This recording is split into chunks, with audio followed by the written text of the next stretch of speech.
my only non-New England con, and I'm excited to be back here for a second year. I'm also going to note that this is my very first time doing an in-person panel. A lot of the stuff I've done at cons has been related to cosplay or photo shoots, so just keeping that in mind. And then outside of cons, I work as a history teacher in the state of Massachusetts. I'm a very passionate educator about teaching my students politics, civics, economics, and history. And to compare my professional career with this, I say JRPGs, like history, is an ongoing conversation. All of us have our own perspectives, and all of us should feel free to share our perspectives, even if they differ from one another, which is part of a reason why at the end of the panel, with time permitting, we're going to have a Q&A portion. And just as a warning for you guys, I have not played every JRPG out there. A lot of the JRPGs I've played are like the more popular ones. I'm familiar with some of the obscure ones, but I just haven't devoted too much time into them. I should also note that I made this panel during the pandemic at a time when JRPGs quite literally saved my life because I was unemployed. And to be honest with you guys, I was in a very bad mental health state, and just in particular Persona 4, if any of you guys love that game literally saved my life. So other than that, you can follow me on Facebook at Petry Cosplays or Instagram and TikTok. I'm hoping to upload a lot of the Otakon stuff to those pages after this weekend. All right, so our panel topics of discussion. First, we're going to delve into what a JRPG actually is. Then I'm going to go over the types of JRPG. I'm going to talk about music, story, and social simulation aspects. I'm going to give a very brief history of JRPGs. I'm going to show just JRPGs in popular culture and how they've expanded not only in popularity in Japan, but also in Western countries, such as the United States and Europe and even Brazil.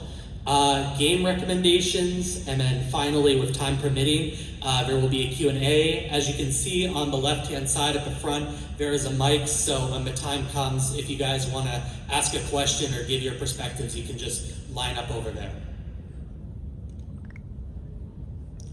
All right, so what is a JRPG? That's the first big question that we need to get out of the way before we can really discuss the nitty-gritty details of this panel.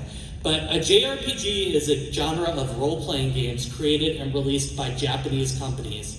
Examples are Nintendo, Sega, or Atlas, Square Enix, Bandai Namco, and the list goes on and on. Usually JRPGs feature a level-up progression system.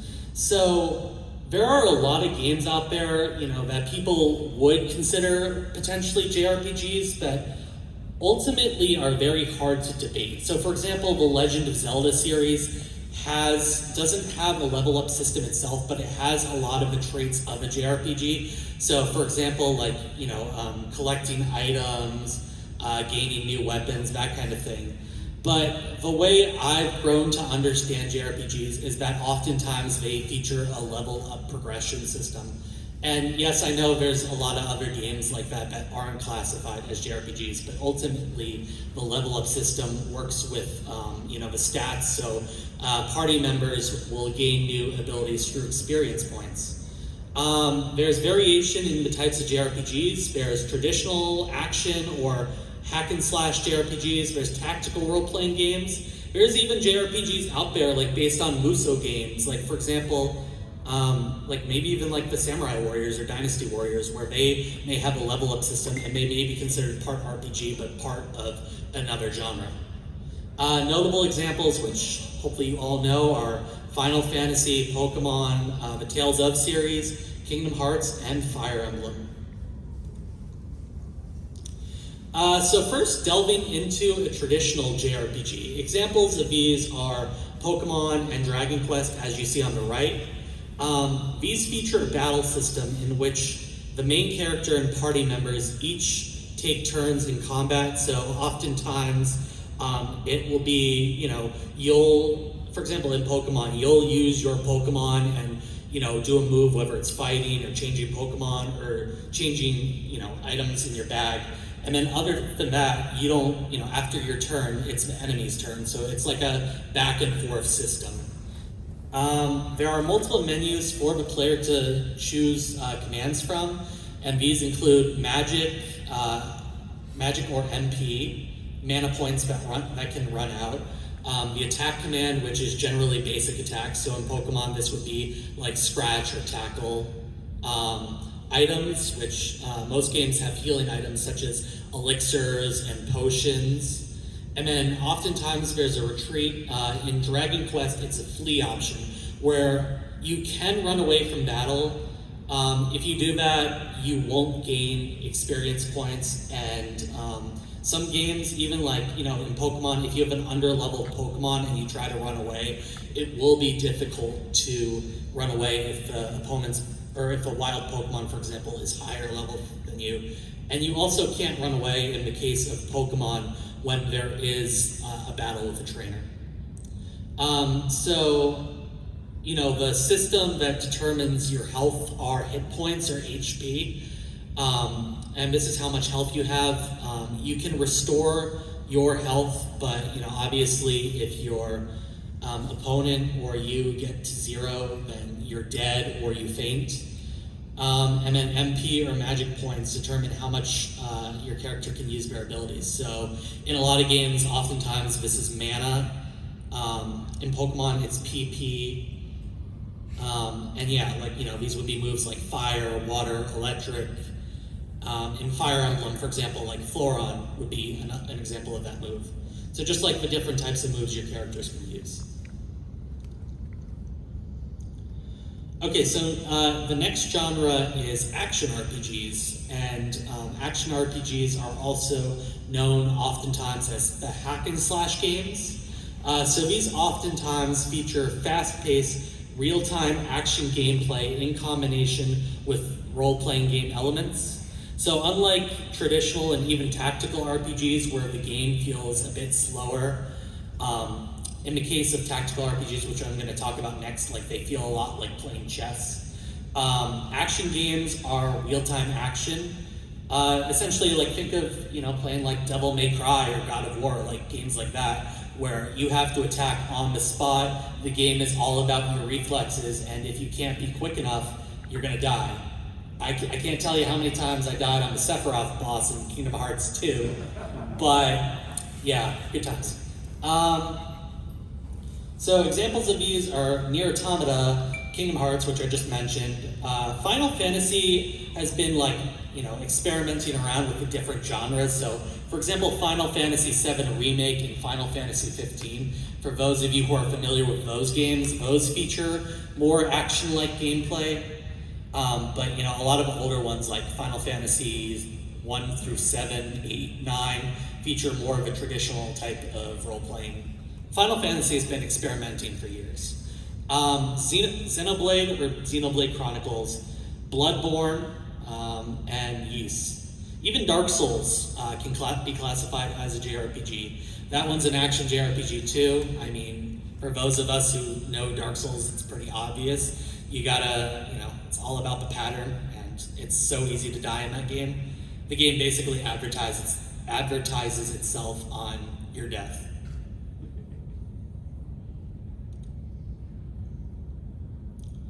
All right, so just to show you at least for those of you who don't know, the action RPG footage, I took a trailer that was actually released in 2015. Nier Automata released in 2017, so 2 years before the game came out from that game. Nier Automata is developed by Platinum Games, which also developed the Bayonetta series. So those games are very heavily action-oriented. Peggy 18.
Jrpg.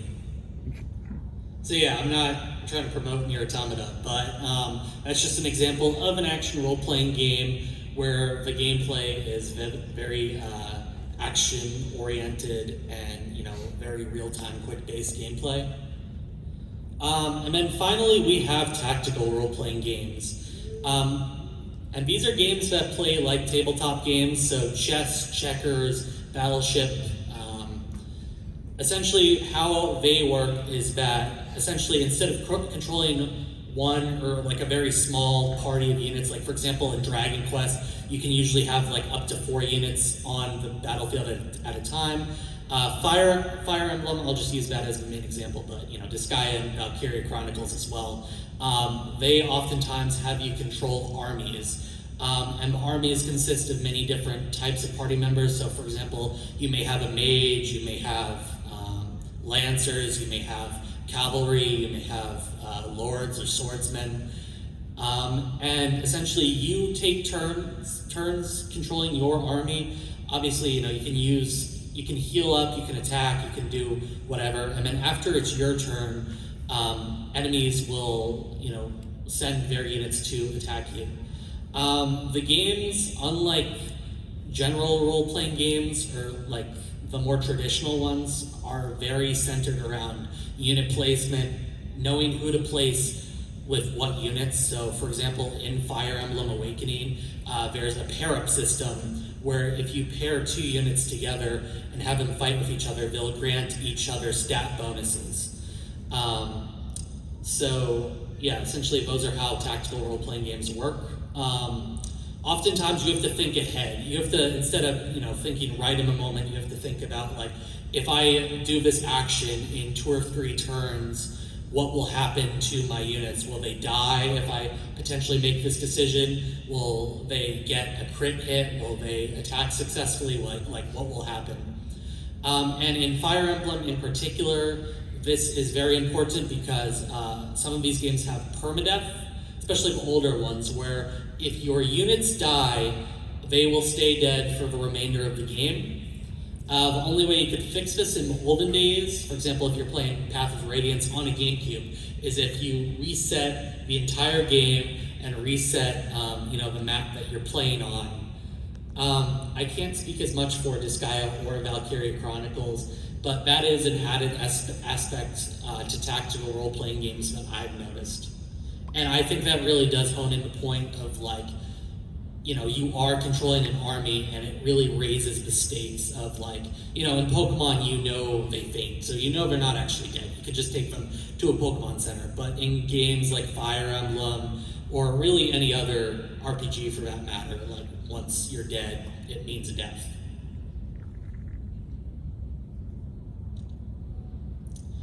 Okay, so this is one of my favorite elements about JRPGs. I don't know about y'all, but y'all have your own opinions.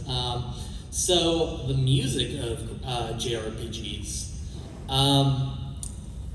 JRPGs, the way I like to compare it is, for those of you who watch the Star Wars movies and John Williams, you know the Imperial March, the theme, everyone knows the theme, or even something like Jurassic Park, Indiana Jones.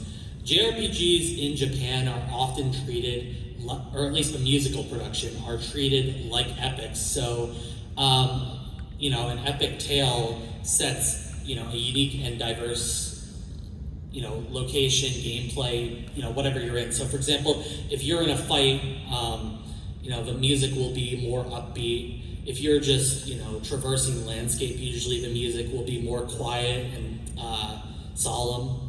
A great way to really think about this is if any of you have played Final Fantasy VII, which, obviously when you're kind of just wandering around, the music is more quiet, but then, when you actually get into battle, the music goes like dun, dun, dun, dun, dun, dun, dun, dun. And then there is a character which, the game's been out for years, so spoiler, when Aerith dies, she has a very, somber, orchestral melody that goes along with her death. I am not, a musician. I'm not a music teacher. I can't tell you melodies and how chords and that kind of stuff works.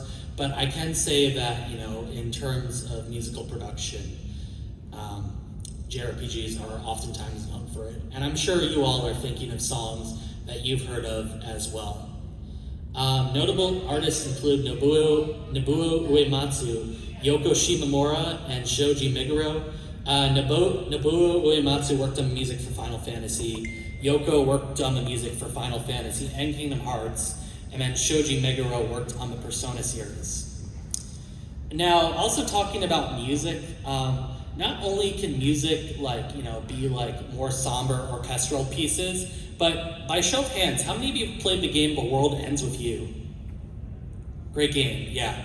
So, that game has a lot of rap in it, a lot of pop, a lot of hip hop, a lot of street funky music, because the game takes place in Shibuya, which is a very modern otaku district of Tokyo in Japan. But yeah, music can be based on a game story. So for example, The World Ends With You, Final Fantasy, many more. Setting, theme, and the environments that you may explore.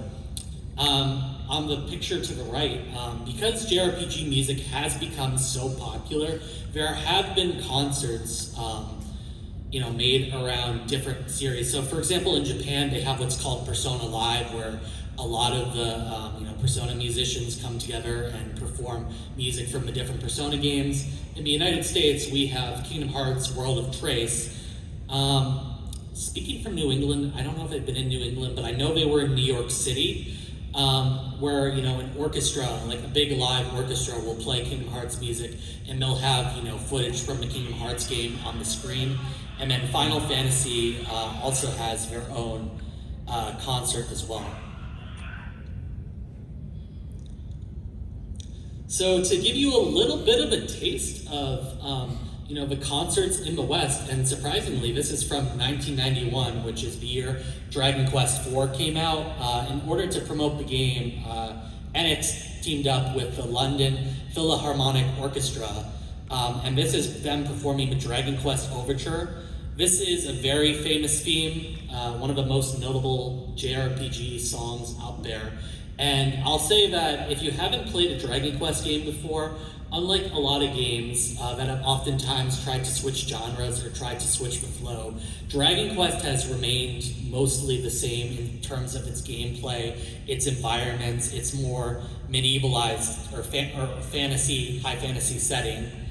And even the musical overture, they have used pretty much the same song for the last main 11 games. I know there are Dragon Quest spin-offs, and there was an MMO of Dragon Quest, I believe that was Dragon Quest X, but this is the theme from Dragon Quest, so I do hope you enjoy it.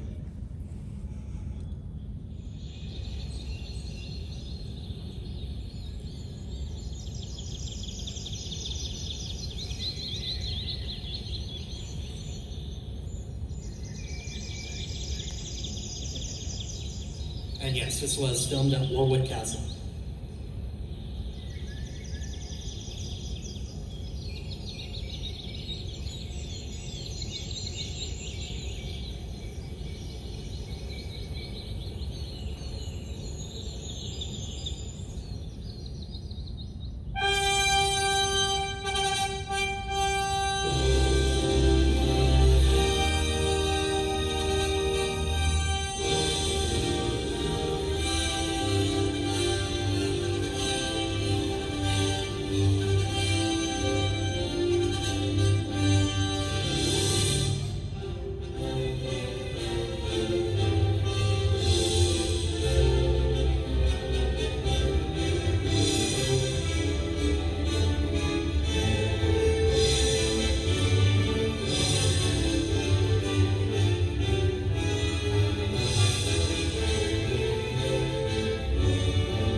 Okay, so that's the aspect of music, but next we get into the power of storytelling, which is what JRPGs are most notable for. So, oftentimes they feature intriguing stories with deep moral themes that focus on the character growth of you or the protagonist. There are some JRPGs out there that will let you create your own character and have like your own OC where the different NPCs of the world or your party members interact with you. But then there are other times, like for example Final Fantasy VII, where you are playing as Cloud Strife the whole time.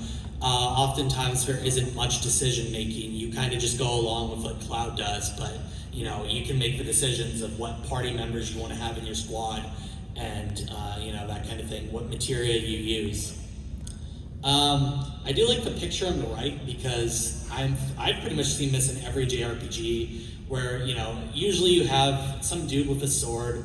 For those of you who play Smash Bros, which I'll talk about a little bit later, a lot of people have been like, oh, every Smash character is usually some anime protagonist with a sword, complaining about that and who they want as new fighters. But a lot of those anime fighters with swords are oftentimes coming from the JRPGs they represent. We have the mages, the animal companions. So in Persona we have Morgana. Usually the animal companions are the mascots of the different games they represent. I do like the fact that it says the hot chick, but that's subject to debate. What you debate is the hot chick in JRPGs. The healers are very important. As you guys most likely know, they have very low tolerance for taking hits, but you need them on your team in order to revive your party. Right now I'm actually playing through the original Fire Emblem game, and I'm gonna have a panic attack if I lose my healers because they are so, people kind of forget them sometimes, but they're so essential in your party. The perverted old man, once again subject for debate, the mysterious marauding character, and the thief. But yeah, how you interpret the JRPG party is up to you. So JRPGs usually focus on world building. Not only are you doing the main story, but a lot of JRPGs have side quests that often will make the game even longer. So say for example you're playing a JRPG where the main story alone is a 40 to 50 hour game. Trying to attempt all of the side quests could make the game potentially take over 100 hours. But this varies from JRPG to JRPG.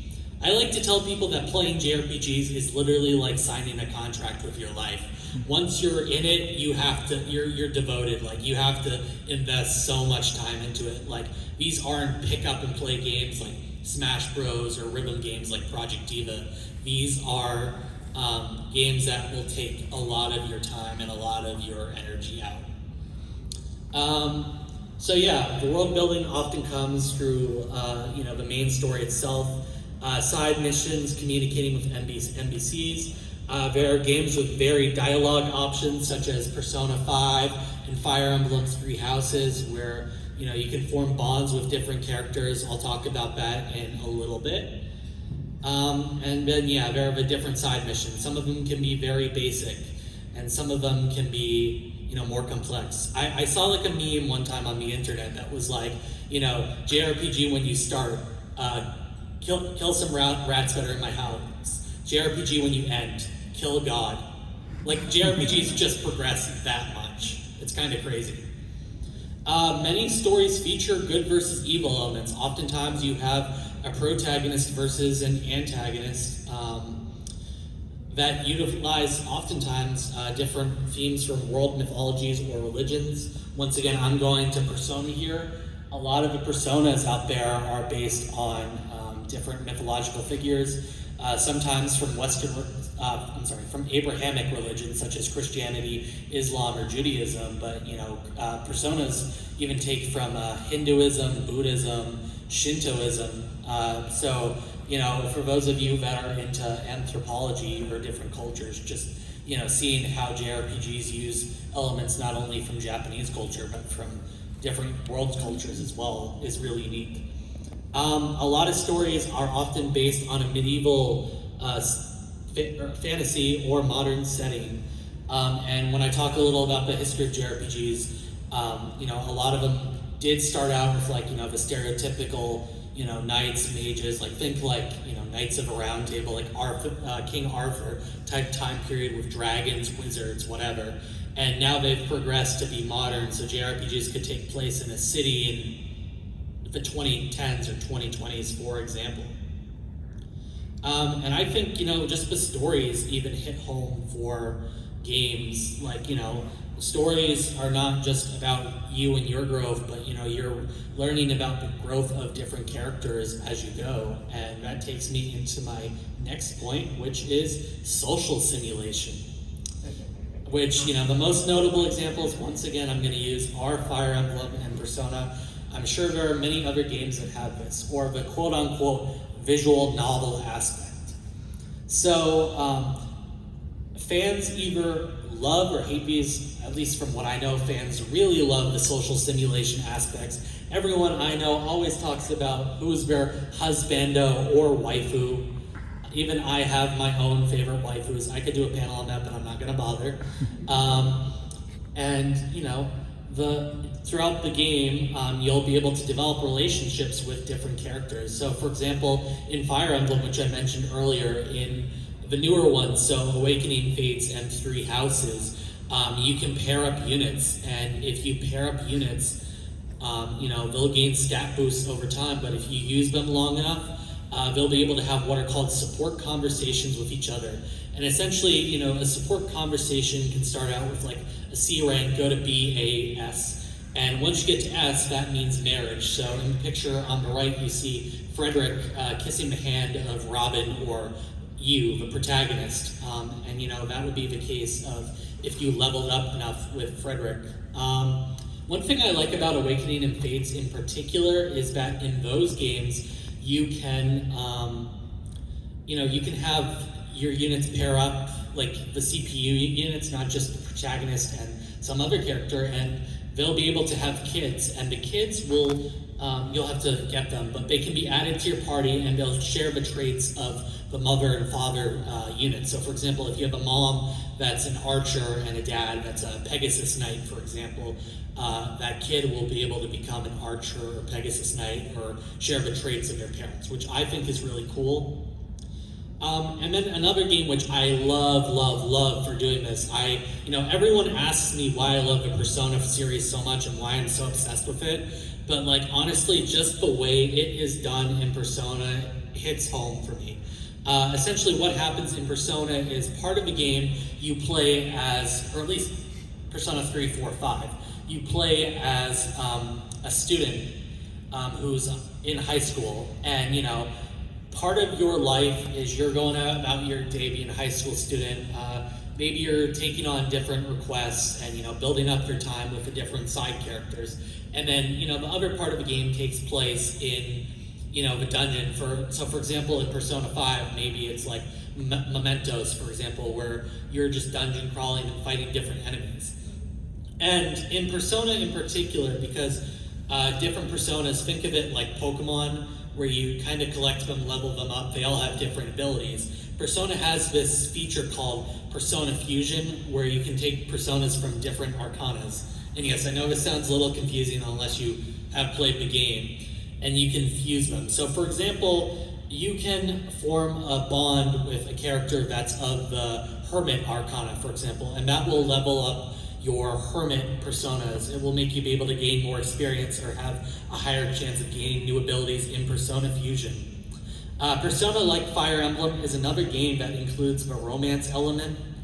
I don't think it goes into it as much as Fire Emblem, but in Persona, they've only done this with female characters. Unfortunately, LGBTQ plus representation is something that really needs to be improved on in JRPG games. And once again, it's more of like a societal value thing, more so in Japan, that I can't really talk about because I'm not educated in it.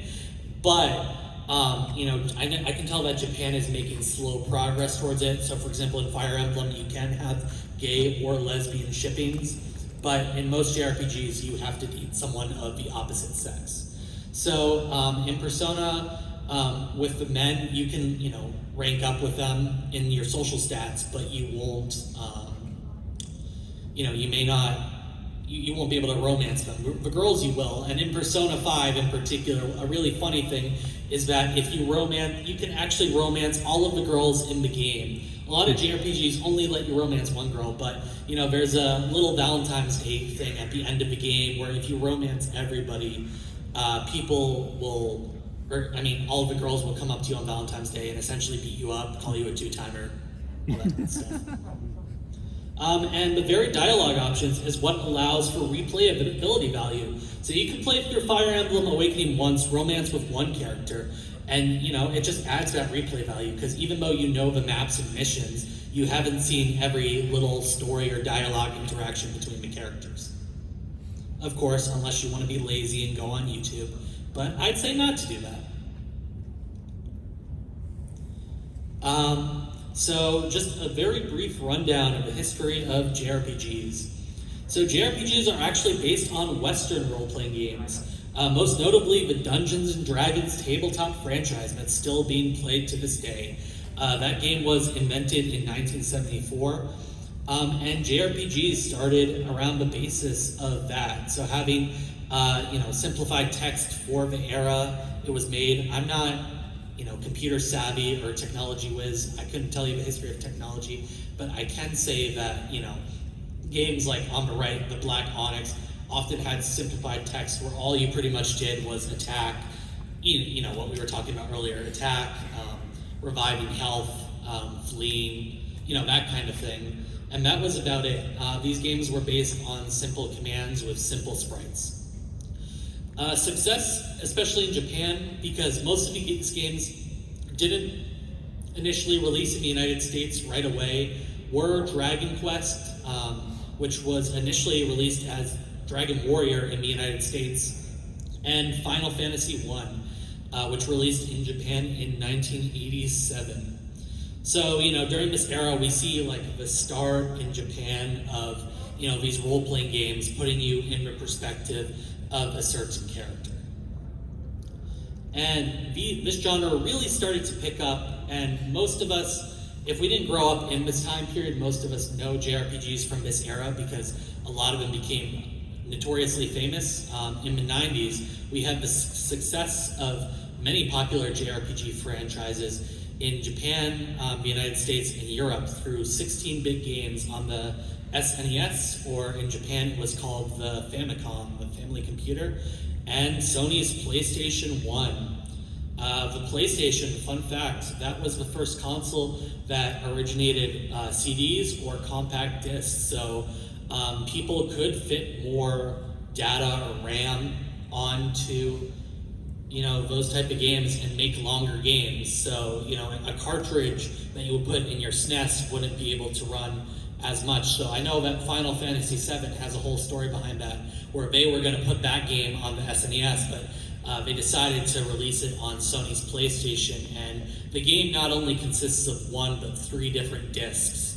And ultimately they did that so they could get away with making a bigger game, fit 3D sprites, fit music, and fit more on the game cartridge. Games that revolutionized the genre. A lot of people say Final Fantasy VII. I know I brought up that game quite a bit today, and of course we all know Final Fantasy VII. All of us can't get away without knowing who Cloud is. But I'd like to say that Mother, or Earthbound in the United States, although technically it's Mother too, because there was a Mother that I believe was released as Earthbound Zero in the West. That game, although it's rare to get, revolutionized the genre, because before that point, JRPGs were set around a medieval setting. They were set around, high fantasy, what I was talking about earlier with the wizards, dragons, whatnot. Think Dungeons and Dragons. But Mother set the game in a modern setting. No longer are you playing as a young knight or hero who's going out to rescue his family, but you're playing as a 10-year-old boy named Ness, and there are even silly references in that game. So for example, there's a character in Earthbound named Pooh.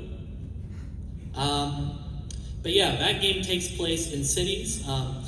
there's police in that game. There's actually a part in that game where Ness gets taken into a police station by a bunch of police.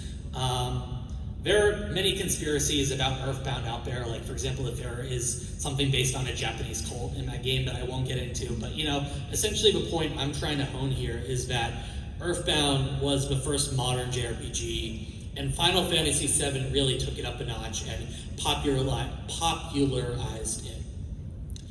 Many other notable JRPGs from the 90s included Phantasy Star 2, Chrono Trigger, which is one that's on my bucket list, especially because Akira Toriyama worked on the art. He also worked on the art for Dragon Quest, Fire Emblem, Persona, Saga, and Super Mario RPG, Legend of the Seven Stars. So then finally, I'm not going to get into 2010s, because 2010s is modern day, even though we're in 2021. But in the 2000s, the PlayStation 2 was known really as the JRPG console. Many JRPGs were created, including Shin Megami Tensei 3 Nocturne, Persona 3 and 4, Tales of the Abyss, Hack GU, Final Fantasy X, Final Fantasy XI. The list goes on and on for this console. Mostly because of the graphics, because of the RAM and storage, and how much the console could actually hold. The Sega Dreamcast was actually the first console to have online capabilities, so Phantasy Star Online became the first MMO JRPG in 2000 on that console. The PlayStation 2, gained its own online system with, Final Fantasy XI, and there were other types of MMOs, so massive multiplayer games. So now at this point in time, not only could we have JRPGs that were JRPGs that one person could play, but you could go online. Even now, Final Fantasy 14, which I want to say came out in 2014 or 2015, that game still has millions of people playing on it to this day, and people can go online, level up, play with their friends. For us Westerners, our best example of that is World of Warcraft, where that game came out in 2004, and that game is still being played online to this day. And then we have a popularization in the West through commercials and through Nintendo Super Smash Bros. Franchise. So I'm going to show you a commercial on the next slide, but in particular with Super Smash Bros., some characters such as Marth and Roy from the the Fire Emblem franchise were originated in Super Smash Bros. Melee, and because the games weren't released in the West, a lot of Westerners did not know who those characters were until Fire Emblem, which was Fire Emblem 7 technically, or Fire Emblem was ported to the Game Boy Advance in 2003. So even nowadays, like Smash Bros. Is popularizing JRPGs. They're making people who aren't as well aware or versed in JRPGs learn about JRPGs. So for example, I didn't really know what Xenoblade Chronicles was until that. I wouldn't have tried Dragon Quest until I played Super Smash Bros. Even nowadays with Super Smash Bros. Ultimate, there are just so many representatives from different JRPG franchises. So another way that games appeal to audiences, I'm going to use Final Fantasy X as the example here, but let's say that you're 15 years old, and even though you shouldn't be watching it as a kid, you decide to sneak on Comedy Central and play some South Park just for the heck of it. So while you're watching South Park, the ads come on, and you're like, ugh, the ads are on. But all of a sudden, you see this ad with this young boy, yellow vest, sword, these amazing graphics. You see airships flying, and you see, this trailer saying gorgeous and grand, graphics are beautiful. And all of a sudden you are like, oh my God, this looks amazing. Mom, can we go out and get this game? Because, the graphics look amazing, the gameplay looks amazing, and the premise of it just looks exciting. So, this is another way that games were advertised in the West, is through advertisements, whether it's billboards or on television. Or even you can make the argument, as I just said, that Super Smash Bros. Is a form of advertisement, at least for us in the West. So I'm going to play this commercial from Final Fantasy X, and you'll hopefully see what I mean. Final Fantasy X is gorgeous and grand.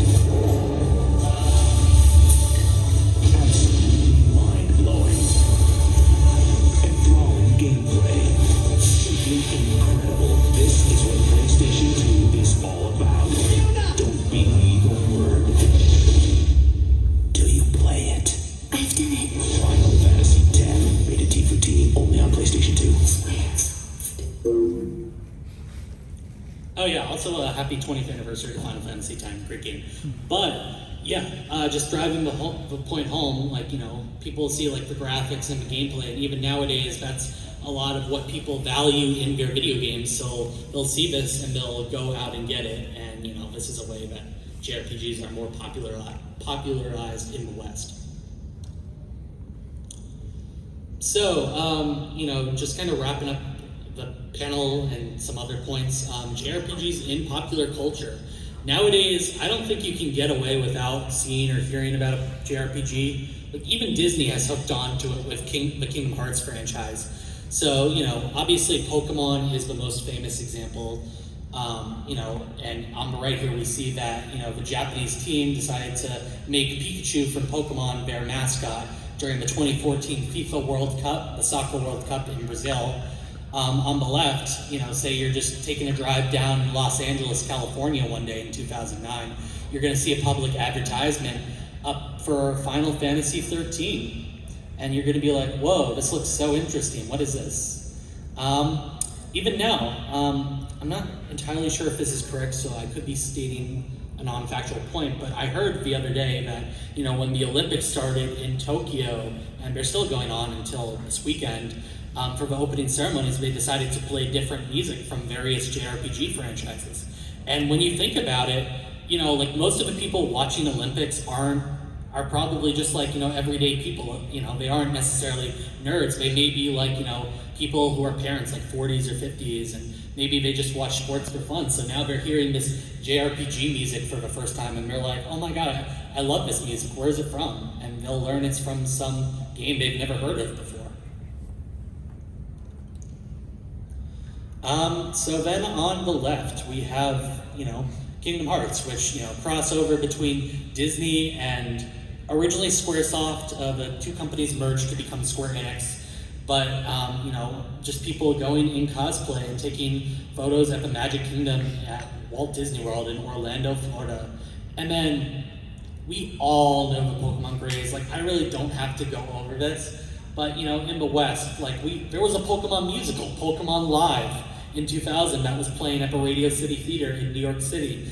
Pokemon toys were advertised at Burger King and fast food restaurants like McDonald's, where, you know, parents would take their kids, maybe just get a quick bite, and then, oh, hey, look, a Pokemon. There's Pokemon cereal. You couldn't get away without watching Pokemon on TV or hearing Pokemon theme.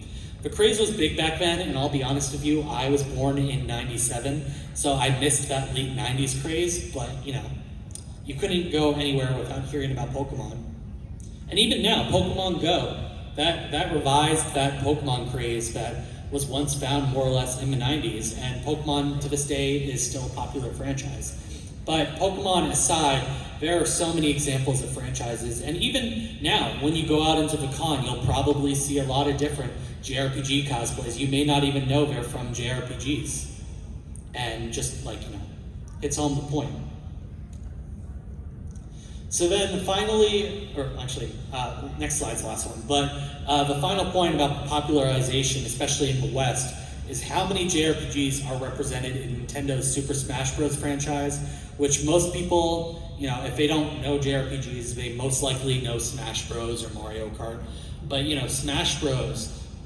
With, you know, the examples of Pokemon, with, you know, having about like 7 or 8 different fighters represented. Xenoblade Chronicles, Fire Emblem has a lot now. Earthbound, Final Fantasy, Persona, and Dragon Quest are all represented in, you know, these games. And for example, Persona, when Joker was added, there was not a Persona game on a Nintendo console, and Smash Bros. Has always originally used to be seen as like, you know, like a Nintendo-themed game. So most of the games that would be put on there were Nintendo-based games. And then we got Persona 5, mainly because Masahiro Sakurai loves Persona, and he wanted, you know, some sort of Persona or Shin Megami Tensei representation.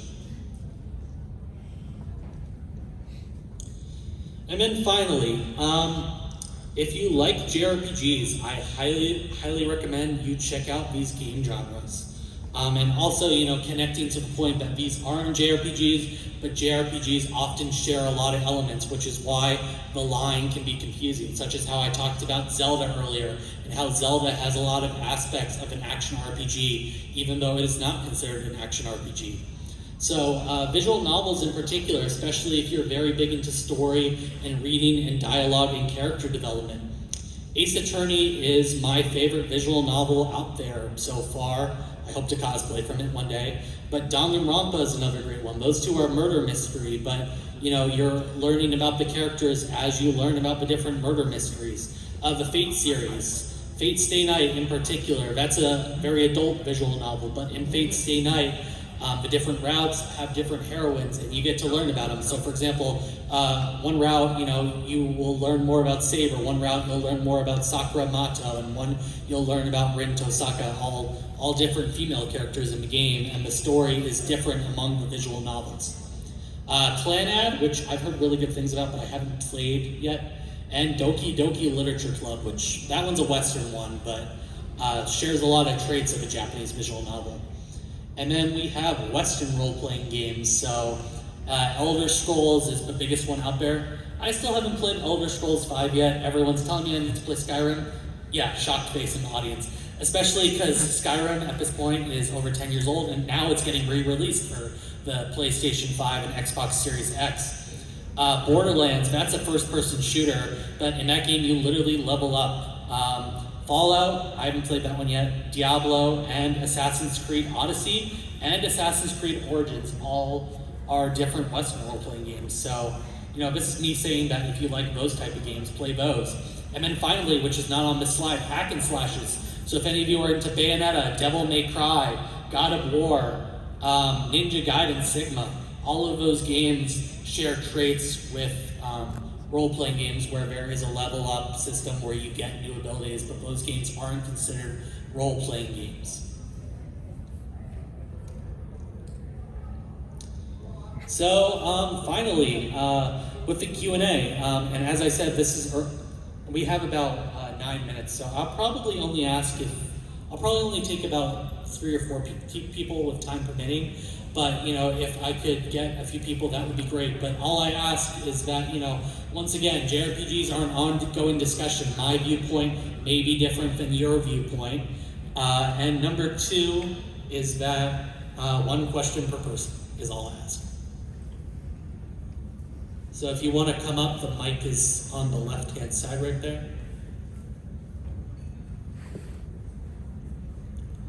And it doesn't have to be a question either. Like, you can just say something from your own experience if you'd like.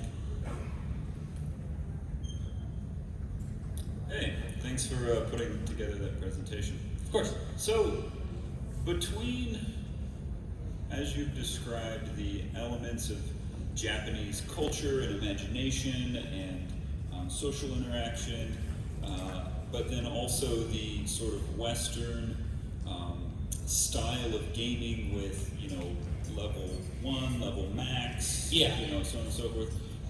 Which of those 2 unique forces do you feel has contributed most to the success of JRPGs? Is it the Japanese sort of colorful culture and characters? Is it the sort of Western kind of gameplay style and sort of attack defense that has led to the success of the genre versus traditional games of any other particular type?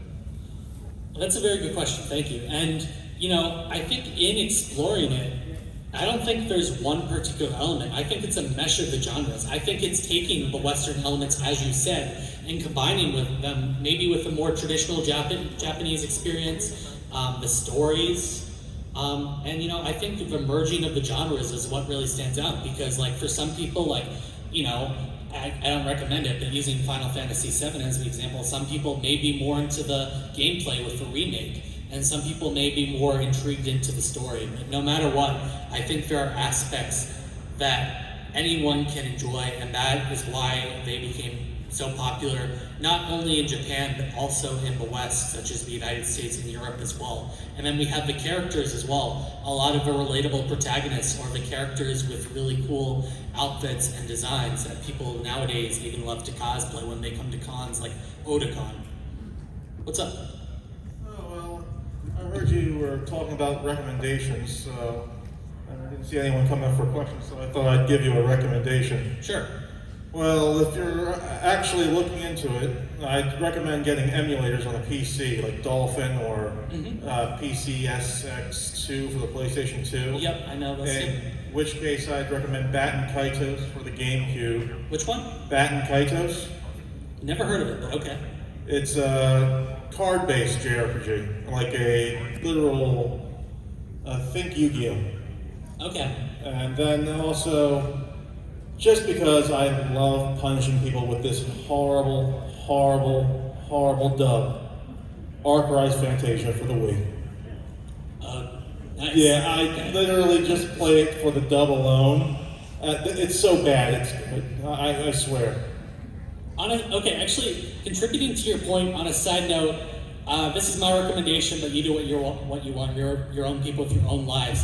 I highly recommend, if you have a choice between playing a JRPG and watching the anime adaptation of a JRPG, play the JRPG, especially Persona, the animation. You're better off playing that game, getting the experience of the different characters, and actually playing it than watching this really weird animation of them trying to explain the story of a 120-hour game in the span of 25 or 26 episodes. But I'll even say that for games like Danganronpa. But thank you for your point. Yes. Okay, so first of all, thank you for putting this together. It was really nice. Of But course. also, The Persona 4 animation is great. What? okay. Okay, so my actual questions. So there is the JRPG genre is like categorized or more stapled by the colorful designs and everything. Yeah. Like the anime genre. But then there's also darker JRPGs, but I don't, or darker JRPGs that aren't in the anime style, because I was thinking, recently this is a game that I started playing, or a series that I started playing, actually finished the third game yesterday, Yakuza. Yep. And you were talking about how much you like the Persona series, and I actually would recommend the Yakuza series. Yeah, I've heard really good things about Yakuza. That one has a lot of elements too. I think that I don't know if that game actually has a level up element, but yeah. Okay. Oh, hey. What's up? I really like your panel. Thank you. So, like I said, I just got into Persona 4 and 5, and it's so good, I don't even play it. But I want to ask you, as a Westerner that can appreciate Japanese culture, do you play in Japanese language, or do you play in the English voices? Which one do you think is better and why? That's a very good question, and it depends on the role-playing game. I'll use Three Houses as the example because some of the voice actors are here. I think the way the dub is done is really well done. It's a very hard question to say, and ultimately it depends on your preferences. Like, I'd even say to preview the voices before you play the games. Every JRPG is different. Keep in mind that JRPGs are like anime, where if you don't like listening to woman voice young boys, but oftentimes that happens in English dub too, then maybe you won't have as good of an experience, but that's a subject to debate. I personally don't know Japanese, so I can't play in Japanese, but I could play with sub. I prefer dub just with the gameplay, in case they talk during the gameplay, because then I know what they're saying instead of trying to have it to read, but then be like, oh, what was I doing? Oh, right, I was trying to choose this move, but instead I was trying to listen to this character's dialogue. Okay, for Persona 5, which one do you recommend? Sorry, Persona 5, my bad. Yeah. I'd say sub. I prefer the sub to Persona 5. So, okay. All right. And there's a few cultural references in the Persona 5 sub that you won't find in the dub. So, for example, some of the stuff that Morgana says. Okay, thank you. You're welcome. Alright, so with that being said, we've reached the conclusion of our panel. I wanted to say thank you for everyone who chose to come. Thank you for hearing me out, especially if you stayed from start to finish. And thank you to my friend David over there for recording. Once again, social media. You can follow me on Facebook at Petry Cosplays or Instagram and TikTok at Petry Cosplays. And I hope you enjoy the rest of your con. Thank you for coming.